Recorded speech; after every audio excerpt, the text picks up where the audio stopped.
Have you ever dreamed of being your own boss? I did, and I started with just a few dollars and a big idea. Building wealth isn't just for the privileged, it's for anyone willing to take that first step. Every product you use started as someone's idea to solve a problem. You don't need to invent the next rocket ship, just solve a real problem for people. The journey to financial independence starts with belief and action. I've seen regular people on Shark Tank turn ideas into empires. The entrepreneurial spirit is in you, waiting to be unleashed. It's not easy, but the freedom and pride of building something from nothing is worth it. This guide is your roadmap to turning dreams into reality. Let's get started.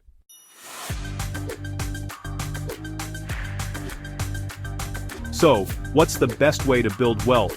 For many, it's launching a startup. Startups are designed to grow fast and reach far beyond local limits. You don't need to be a tech genius. Startups come in all forms, from clothing lines to apps. The key is a new approach and the potential to scale. Uber and Airbnb didn't invent new products, they connected people in better ways. With a startup, you build an asset that grows in value, not just a paycheck. This mindset shift is the first step to financial freedom. We'll break down the process from idea to money management with real examples. The world is full of opportunity. Startups are your vehicle to wealth. Let's get you on the road to success.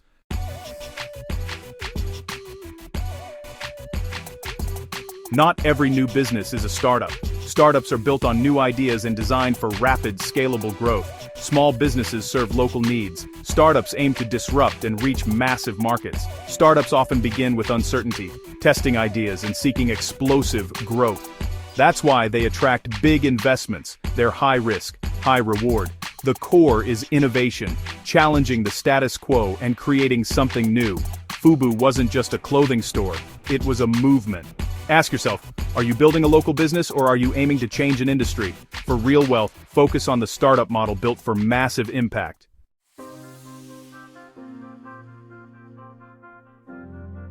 The secret to startup wealth is scalability, the ability to grow without limits. A barber's income is capped by time, but a software company can serve millions at once. Netflix's shift from DVDs to streaming is a perfect example. Exponential growth, minimal extra cost. Your idea needs this potential for scale. Technology often unlocks it. Even hardware like Ring's video doorbell can scale globally. Always ask, if demand explodes, can I serve 100x more customers without 100x the effort? True scalability separates your income from your time. Build a system that works for you, not the other way around. That's the foundation of life-changing wealth.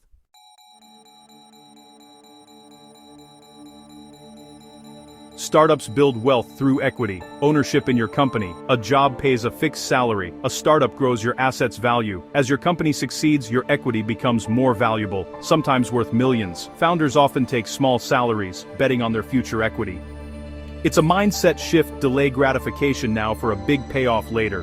Wealth comes at the exit, when your company is acquired or goes public.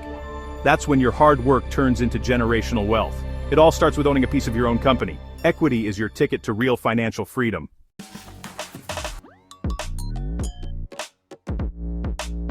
Every great startup starts with a simple idea, usually found in everyday problems. Pay attention to frustrations in your life and those around you. They're signals for opportunity. Keep a list of annoyances and unmet needs. These are potential business ideas. My journey with Fubu began by solving a problem I personally faced. Match your skills and passions to a real problem for the best chance at success. Passion fuels you through tough times. Align your idea with what you love. Don't wait for a perfect idea. Start with a problem you care about. Is it a big enough problem that people will pay for a solution? Your job is to find a good problem to solve. The rest comes later. Start observing, start listening, and find that itch you can't wait to scratch.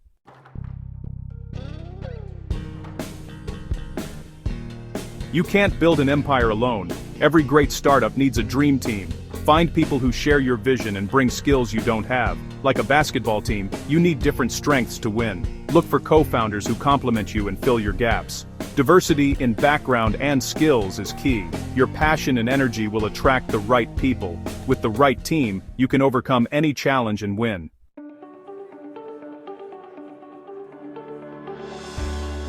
Every business needs a plan, a map for your journey. It doesn't have to be 100 pages. Start simple. What problem are you solving, for whom, and how is your solution unique? Know your target customer, your value proposition, and how you'll make money.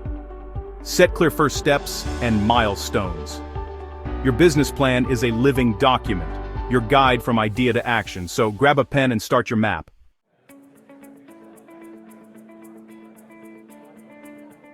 You've got your idea, your team, and a roadmap. Now comes the most important part, finding customers. A business without customers is just a hobby. You don't know if you have a good business until someone is willing to pay you for it. Your first customers are your early adopters. They buy into your vision. Start with people you know. Talk to friends, family, co-workers, then go where your target customers hang out. Don't just run ads. Get your hands dirty and talk to real people.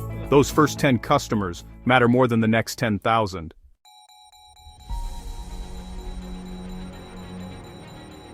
Once you have those first few customers, a new phase begins. This is where you enter a cycle that is the heartbeat of every successful startup. Build, measure, learn. This concept comes from a book called The Lean Startup by Eric Ries, and honestly, it's a game changer. It means you don't have to build your entire perfect product all at once. Instead, you build the smallest, simplest version of your product that can solve a core problem for your customers. This is called a minimum viable product, or MVP. It might not be pretty, but it has to work well enough to get feedback. The next step is to measure. You put your MVP into the hands of your early customers and you watch them closely. How are they using it? What do they like? What confuses them? What features are they ignoring completely? You need to track everything you can. This can be done through simple observation, by talking to them, or by using analytics tools that show you how people are clicking and interacting with your app or website. The goal is to collect real, hard data about customer behavior, not just opinions. Data tells you what people actually do, which is often different from what they say they will do. The final and most crucial step in the loop is to learn. You take all the data and feedback you've collected and you analyze it. What did you get right? What did you get wrong? Did your brilliant idea for a new feature actually solve a problem, or did nobody care about it?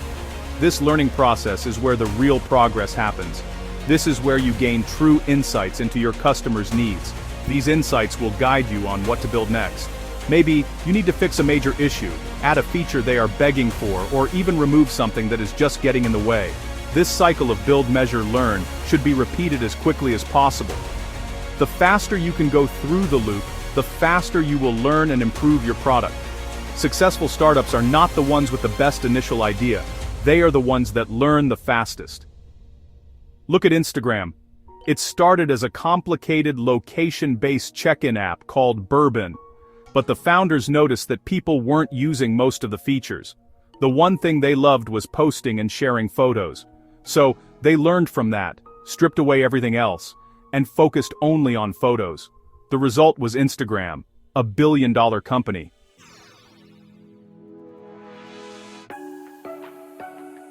You've found your first customers, you've used their feedback to make your product better, now you have something that people want. This is called finding product market fit. It's that magical moment when you can feel the momentum shift. Customers are not just using your product, they love it. They are telling their friends about it. You are not pushing so hard to get every sale. The market is starting to pull the product from you. This is the moment when you can finally step on the gas. It's time to scale up and go from serving 10 customers to serving 10,000, and then even more. Scaling requires a different mindset and a different set of strategies. The things that got you your first 10 customers, like personal phone calls and in-person meetings, won't get you to 10,000. Now you need to build systems and channels that can reach a much larger audience. This is where marketing and sales engines come into play. You might start investing in online advertising, like on Facebook or Google. You could focus on content marketing, creating helpful blog posts or videos that attract your target customers. You might hire a sales team to reach out to bigger clients. You need to find a repeatable, scalable way to acquire new customers. As you grow, you will face new challenges. Your technology needs to be able to handle more users. Your customer support system needs to be able to answer more questions. You can't be the one answering every email anymore. This is when you need to start hiring more people and building out different departments in your company. You need to move from being a founder who does everything to a CEO who leads a team. This means learning to delegate, to trust your team, and to focus your own time on the most important strategic decisions for the company's growth. Look at the story of Airbnb. In the beginning, the founders went door to door in New York, taking professional photos of apartments themselves to make the listings look better. That was doing things that don't scale. But to grow to millions of users, they had to build scalable systems. They created a platform that allowed hosts to upload their own photos. They built a powerful search engine and a review system that built trust. They used clever marketing to grow city by city. They went from a manual, hands-on approach to building an automated global platform. That is the journey of scaling up.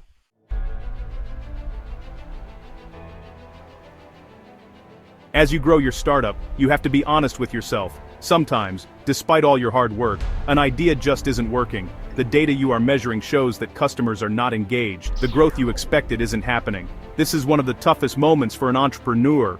You have poured your heart and soul into an idea, and it can be painful to admit that it's not the right one. But the best entrepreneurs are not just passionate, they are smart. They know when to stop hitting their head against a wall. They know when it is time to pivot. A pivot is not the same as giving up. A pivot is a change in strategy without a change in vision. You are still committed to solving the core problem you identified, but you are changing how you do it. It's like being on a road trip and discovering the road ahead is closed. You don't just turn around and go home. You look at your map and find a different route to your destination. A pivot in a startup could mean changing your target customer, changing your pricing model, or even changing the product itself based on what you have learned from the market. It is a strategic course correction. One of the most famous pivot stories is Twitter. The company started as Odeo, a platform for creating and sharing podcasts. But when Apple launched podcasts in iTunes, the founders knew their business was in trouble. Instead of giving up, they held a brainstorming session to come up with new ideas. One of their engineers, Jack Dorsey, proposed an idea for a simple status updating service for groups. They decided to build a prototype. The team fell in love with it and they pivoted the entire company to focus on this new idea. That little side project became Twitter, a platform that changed the world. Knowing when to pivot is more of an art than a science. It requires you to be brutally honest and to listen to the data, not your ego. Are you making progress, even if it's slow? Do you have a small group of passionate users who love your product? If so, you might just need to persevere and keep going. But if you're hearing crickets, if your customers are leaving, and if your team is losing faith, it might be time to consider a change. A successful pivot can be the single most important decision you make. It can be the move that turns a failing startup into a massive success story.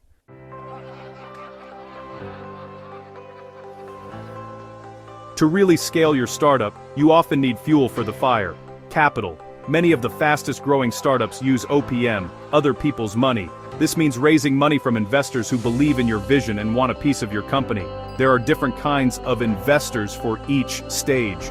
Friends and family, angels and venture capitalists. Remember, when you take money, you're selling equity, a piece of your company. The goal isn't just raising capital, it's building a successful, valuable company.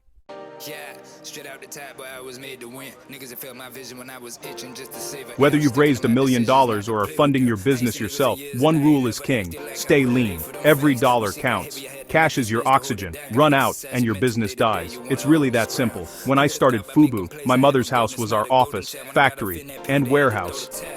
We were the definition of lean. Focus on building your product and getting real customers, not just spending money. Be proud of your hustle. A lean startup is a smart startup.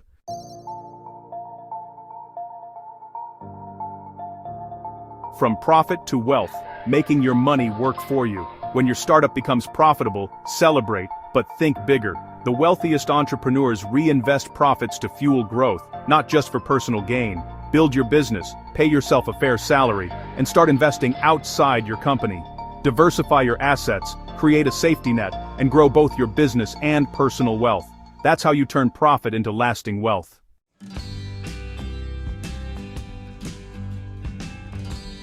The journey of an entrepreneur is not a smooth, straight line to success. There will be twists, turns, and storms. You'll face failure, self-doubt, and moments that make you want to give up. But every setback is a lesson. Learn from it, lean on your support system, and remember your purpose. If you refuse to quit, you can overcome anything.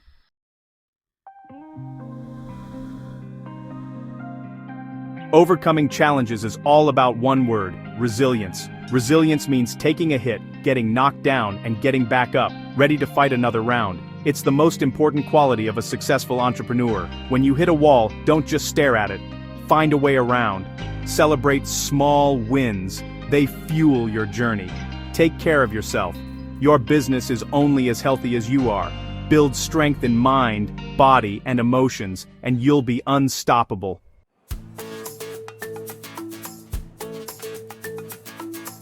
We've covered what it takes to start a business, finding your idea, building a team, and facing challenges. But this is just the beginning of your journey.